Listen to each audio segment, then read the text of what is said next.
Bismillahirrahmanirrahim. Assalamualaikum warahmatullahi wabarakatuh.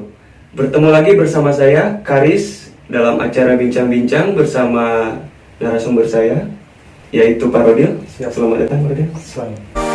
Pendidikan bukan sekedar halusinasi, tetapi butuh eksplorasi serta eksekusi.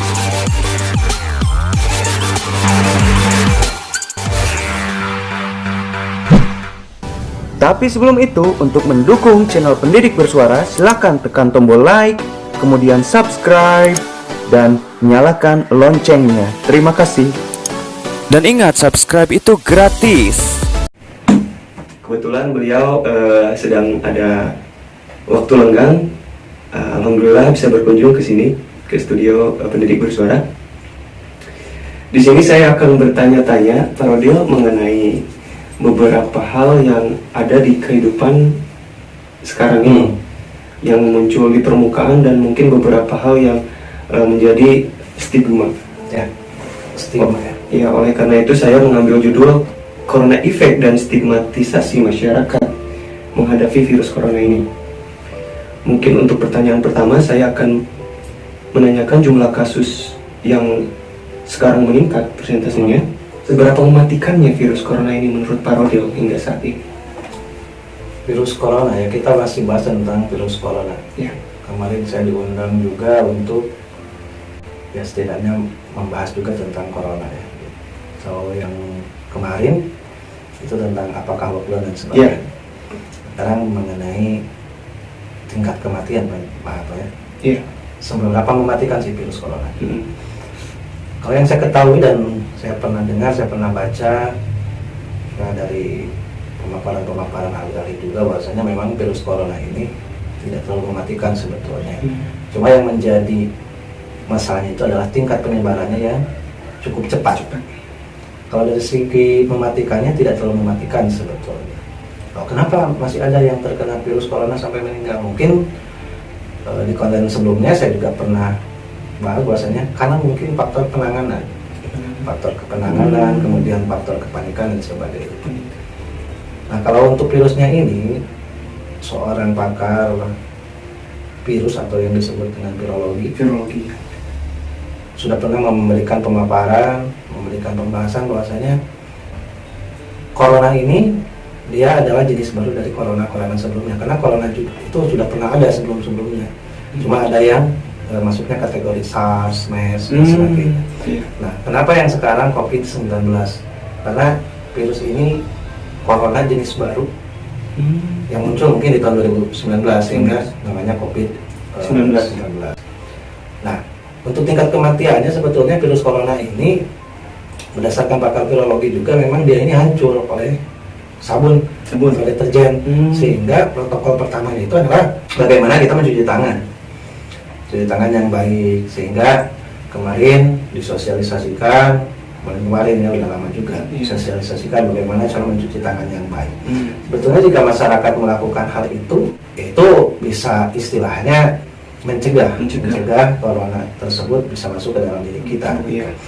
Jadi untuk tingkat kematian ini, corona itu sebetulnya dia itu membutuhkan waktu inkubasi gitu. Tapi selama masa inkubasi itu tubuh juga akan menghasilkan antibodi yang mampu melawan virus corona ini gitu kan. Cuma untuk langkah awal atau waktu awal pembentukan antibodi ketika virus corona ini masuk ke dalam tubuh kita, melakukan inkubasi itu sekitar 10-14 hari. Waktu untuk antibodi kita, tubuh kita menghasilkan antibodi untuk melawan virus corona ini. Nah, jika misalkan tubuh kita sudah menghasilkan antibodi tersebut, maka akan perlahan membaik. Karena tubuh kita melawan terhadap virus corona tersebut. Nah, jika misalkan suatu saat kita sudah pernah kena, kemudian kena lagi, maka itu tidak membutuhkan waktu 10-14 hari lagi untuk antibodi merespon, tapi dalam 1x24 jam antibodi akan merespon. Karena sudah mengenali. Jadi kalau diibaratkan di sistem itu database. Nah, jadi kita tuh si tubuh itu mengumpulkan database-nya dulu. Ketika sudah ada database-nya, ketika ada database yang baru, misalkan database yang sudah ada kemudian masuk, itu gampang nyarinya, sehingga gampang eksekusinya gitu kan. Secara Itu yang dilakukan oleh antibody kita.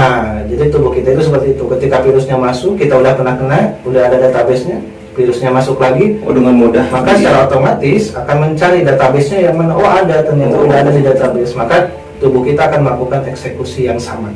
Nah, begitu. Jadi tubuh kita itu akan menghasilkan antibodi dengan sendirinya. Nah, akan lebih cepat gitu dalam menghasilkan antibodi setelah kita pernah terkena virus ini. Gitu. Berarti untuk yang persentase kematian yang ini, saya dengar juga dari beberapa sumber, rata-rata 80% ke atas itu adalah pasien yang memiliki riwayat penyakit seperti asma, terus penyakit yang lainnya, itu yang bisa membuat orang itu meninggal dunia. Bagaimana menurut Pak Rodil untuk kita mungkin yang masih muda dan segala macam, bagaimana kita untuk menghadapi ini, karena kebanyakan katanya penyebaran virus itu oleh kalangan muda, Pak Rodil. Jadi kalau untuk kenapa yang menjadi tingkat kematian itu yang usianya lanjut, kemudian memiliki riwayat beberapa penyakit, sehingga akhirnya larinya ke komplikasi seperti itu.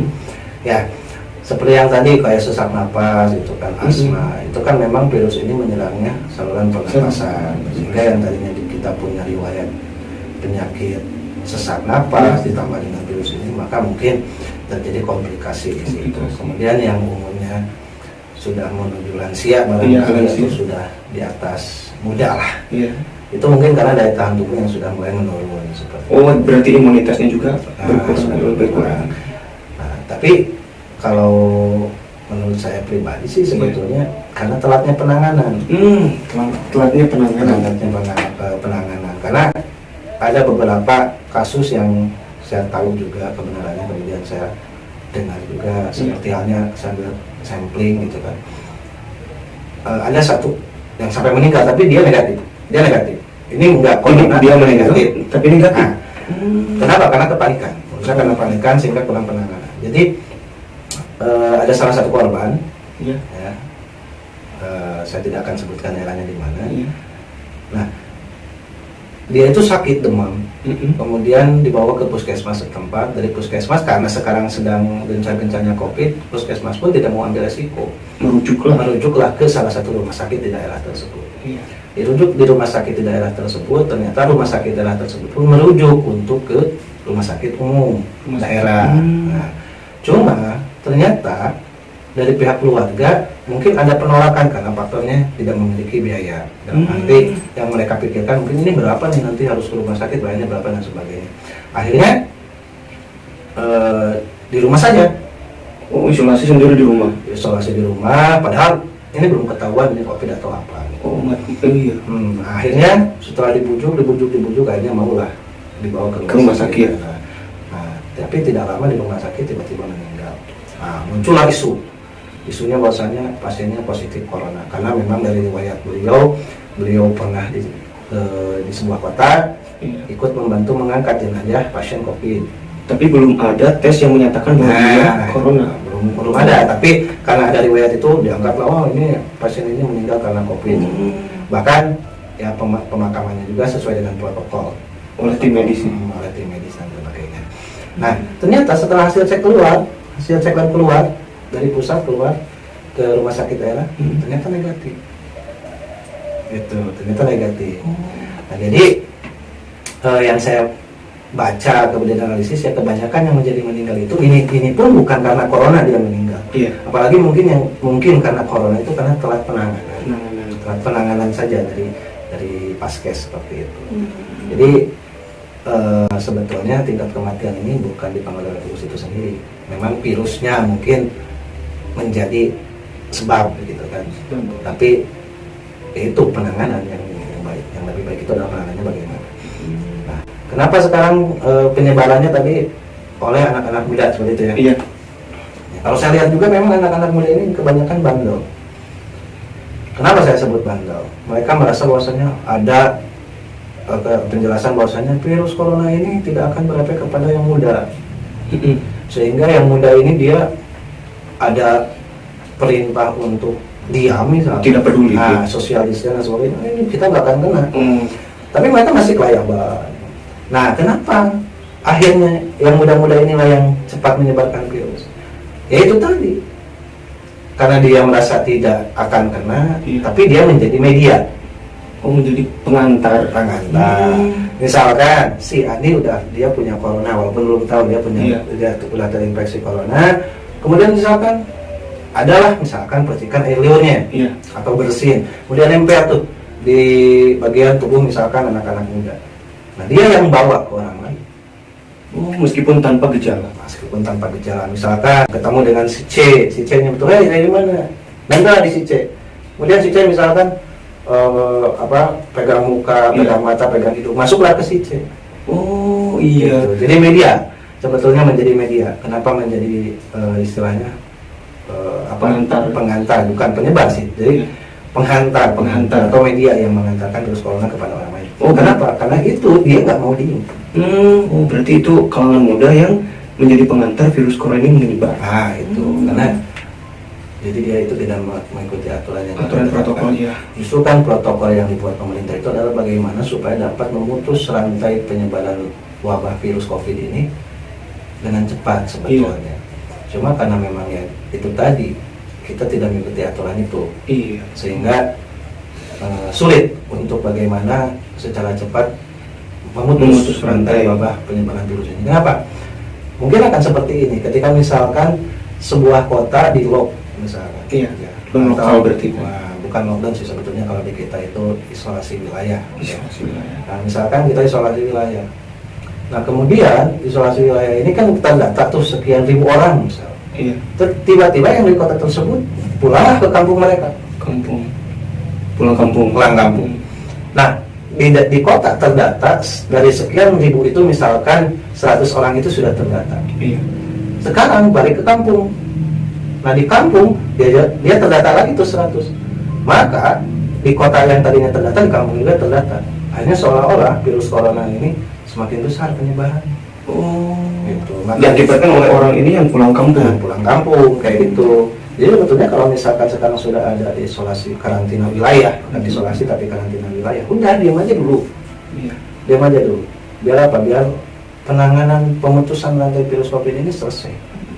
Tidak berjalan lama gitu. Akhirnya kan karena itu tadi kita mungkin harusnya belajar dari negara-negara yang sudah lama melakukan karantina seperti ini, sehingga proses pemutusan rantai virus COVID ini selesai. Iya, karena mungkin Pak kita juga tidak berbicara virus ya Pak, karena kita berbicara bahwa penyebarannya ini. Penyebarannya ini. Gitu. Oke, yang ketiga Pak, saya mau bertanya tentang lagi trending masalah penolakan jenazah Pak. Penolakan jenazah di beberapa daerah sudah marak terjadi. Ada ambulan lewat yang di dalamnya itu ada korban virus, diakibatkan oleh korban virus corona ini ditolak, bahkan diblokade Pak. Bagaimana tanggapan Bapak mengenai hal ini Pak Miris? Masalah penolakan jenazah, kemudian penolakan orang luar dan sebagainya, ini menjadi stigma di masyarakat yang negatif.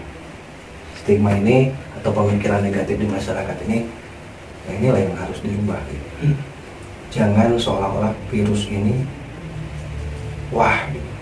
virus ini mematikan. Karena mungkin media yang terlalu memberitakan bahwasanya corona ini seperti ini. Tapi kurang disosialisasikan bagaimana untuk mencegah kepanikan itu sendiri. Harusnya dijelaskan gitu kan.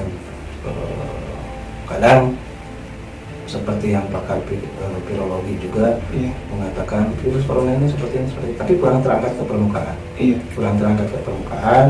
Tapi yang lebih terangkat itu bagaimana update korban, update ODP, update PDP dan sebagainya. Akhirnya timbul kepanikan, kok semakin banyak dan sebagainya. Menyerang psikologi masyarakat gitu. Sehingga timbul stigma atau pemikiran negatif di masyarakat bahwasanya virus ini sangat membahayakan. Nah, masalah penolakan jenazah, yaitu justru harus disosialisasikan ke masyarakat, diberikan pemahaman kepada masyarakat bahwasanya kalau sesuai protokol itu aman. Karena pihak kesehatan juga, kenapa ada protokol seperti itu? Karena sudah dihitung tingkat keamanannya seperti apa. Sayanglah kalau misalkan sekarang jenazah ditolak dan sebagainya. Bahkan saya pernah lihat juga berita ketika mengangkat atau membawa pasien COVID itu dilempari batu di sebuah daerah. Nah, itu sangat-sangat miris bagi saya pribadi. Kenapa kok sampai seperti ini? Ya mungkin corona juga kan akan mati ketika inangnya mati atau tempat hidupnya mati, maka dia pun ikut mati. Seperti halnya HIV, HIV kemudian flu burung, SARS, MERS dan sebagainya gitu. Ini juga saya pernah lihat juga, saya pernah nonton Mbak Nana Najwa Shihab juga menjelaskan tentang ini, membahas tentang ini di salah satu kontennya. Dan memang ini di mana-mana seperti itu. Bukan hanya di wilayah A, B, dan C misalkan. Tapi kebanyakan karena stigmanya ini yang berkembang di masyarakat. Nah, jadi memang saya setuju dengan Mbak Nana bahwasanya yang harus kita hindari itu penyakitnya, bukan orangnya. Bukan orang. Yang harus kita hindari itu penyakitnya. Yang harus kita hindari itu penyakitnya, bukan orangnya. Justru kepada orangnya kita harus memberikan support. Jadi ketika orangnya melakukan isolasi, berarti tidak punya kegiatan apapun, ayo yang sekarang masih sehat kita support, kasih makan dan sebagainya supaya dia nggak kemana-mana. Jadi supaya kita bisa mencegahnya, membantu orang itu juga untuk sembuh juga. Jadi kita harus support. Jangankan corona, HIV juga kan gitu, kita jangan menjauhi orangnya. Itu selama kita paham, tahu cara pencegahannya, maka kita jangan jauhi orangnya. Ya karena pas saya juga membaca di sini ada artikel dari ahli virologi University Adelaide, Om Indro, bukan Om Indro yang buat Indro. Virus jenis apapun hanya mampu berkembang biak pada tubuh yang masih bernyawa.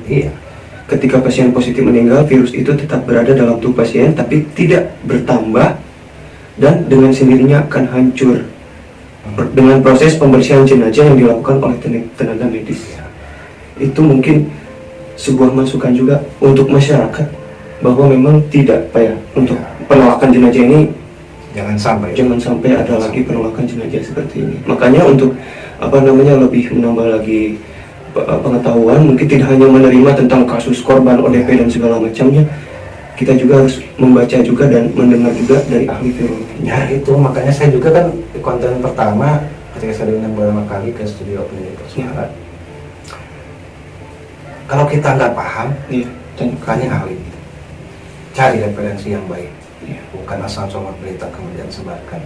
Karena secara tidak langsung kita juga yang akhirnya menjadi penyebar kepanikan. Jadi jangan sampai wabah seperti ini itu menimbulkan kepanikan berlebih. Tapi bagaimana kalau kita tahu penanganannya, kemudian kita tahu dari ahli-ahli, kita akan sedikit tenang. Gitu.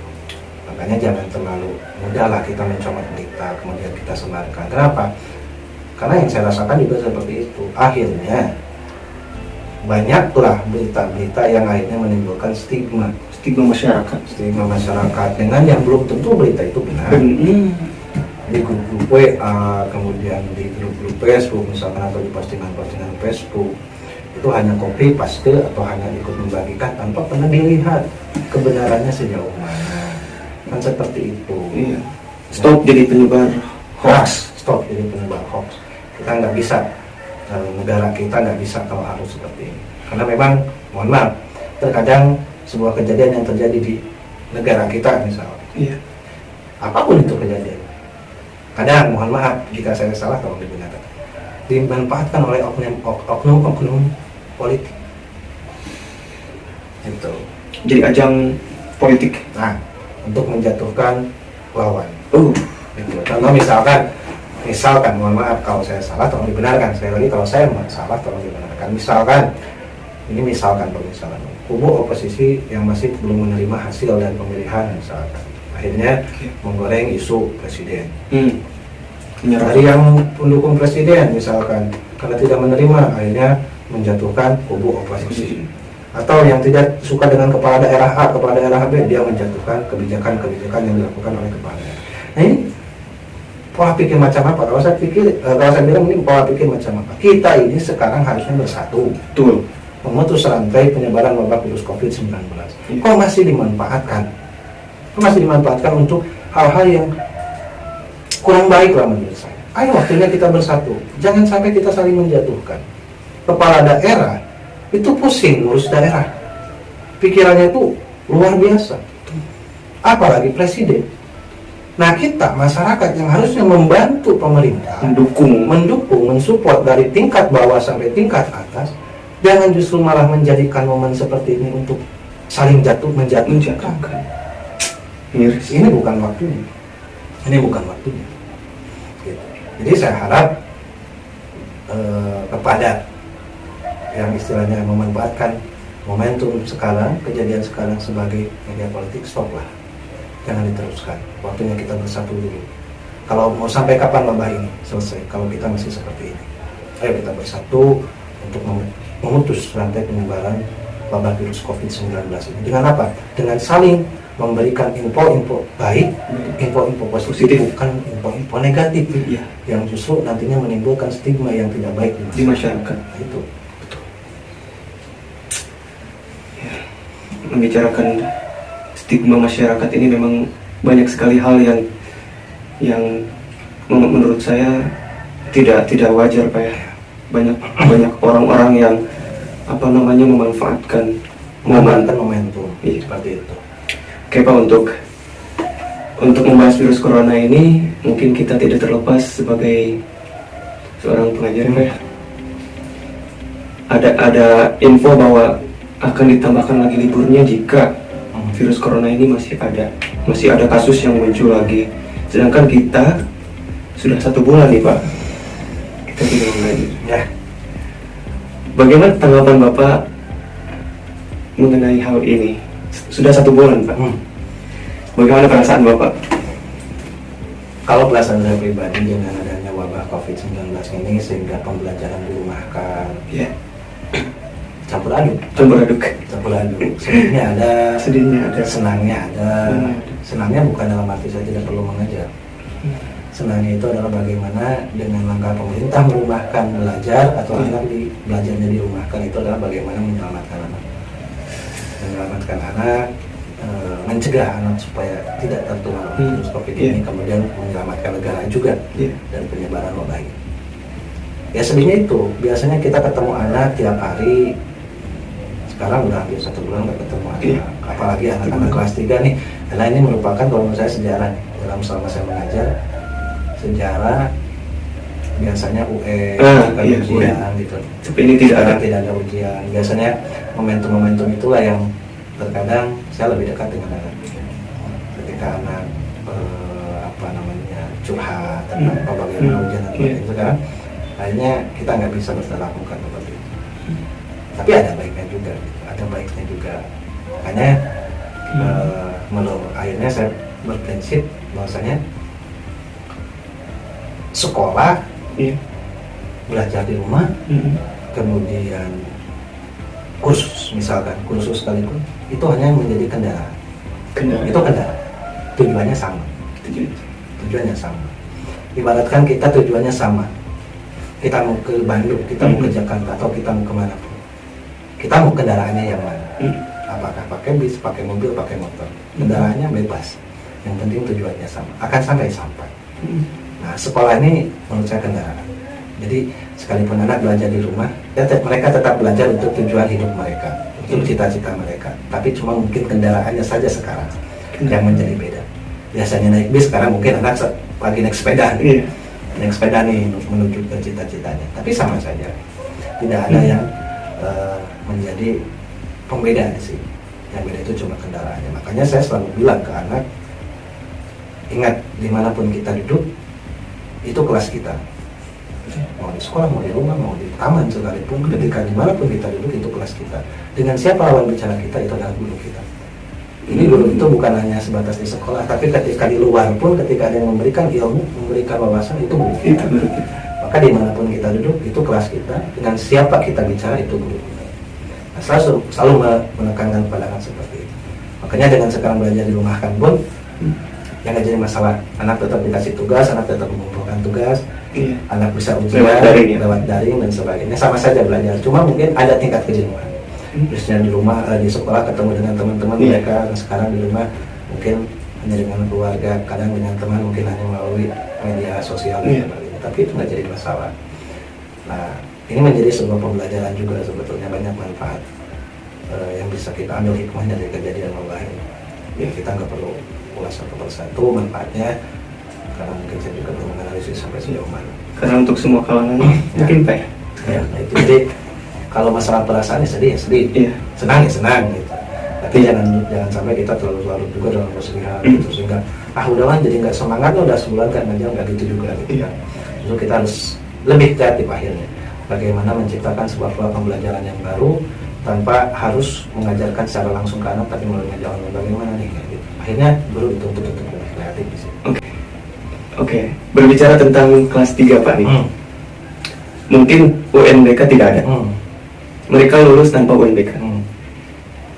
Bagaimana atau apa pesan yang akan Bapak sampaikan kepada mereka anak kelas 12 sekarang lulus tanpa UNBK dan mungkin sedang diterpa seperti ini? Support apa yang mungkin untuk masa depannya? Ya, untuk anak-anak kelas 3 se-Indonesia, barangkali satu se-Indonesia ya. Karena semua bebas ujian. Jadi kalian ini jangan pernah menganggap kalian orang yang gagal karena misalkan tidak melakukan ujian tiba-tiba lulus. Tapi jangan juga merasa diri kalian ini saya adalah paling hebat karena lulus tanpa syarat seperti itu. Belajar terus belajar dimanapun kalian berada. Kalian ini belajar tidak harus dari guru, tapi dari lingkungan pun kalian belajar. Dari pohon pun kalian harus belajar, dari air pun kalian harus belajar. Intinya belajar itu bukan hanya di sekolah. Ketika kalian sekarang lulus, istilahnya dengan kompensasi tanpa ujian, maka kalian harus lebih terkejut motivasinya bahwasanya saya yang harus mencari ujian hidup sendiri. Dan bagaimana kita bisa memecahkan ujian hidup itu? Karena yang paling berat itu adalah bukan ujian nasional, bukan ujian sekolah, bukan ulangan-ulangan di sekolah. Tapi ujian terberat itu adalah bagaimana ujian yang akan kalian hadapi setelah kalian selesai dari sekolah. Nah itu makanya proses pendewasaan akan mulai terbentuk mulai hari ini. Kalian mulai hidup sejak saat ini. Selamat datang di kehidupan selanjutnya. Yang mungkin rintangan-rintangan ke depan akan bermunculan dan kalian harus bisa melewati itu semua. Diskusi sekarang mungkin saya akhiri Pak. Oke, siap. Terima kasih sudah datang ke sini dan berbincang bersama saya mengenai yang sedang meruak di permukaan. Mudah-mudahan menjadi sebuah manfaat untuk halayak banyak di sana. Dan saya pun dan Pak Rodil mungkin mengucapkan selamat kepada anak-anak kelas 3 yang sudah lulus. Selamat menempuh hidup yang baru setelah ini dan kalian tetap semangat untuk meraih cita-cita kalian ke depan. Seperti itu. Saya akhiri Pak. Siap Pak Haris, siap. Assalamualaikum warahmatullahi wabarakatuh. Waalaikumsalam.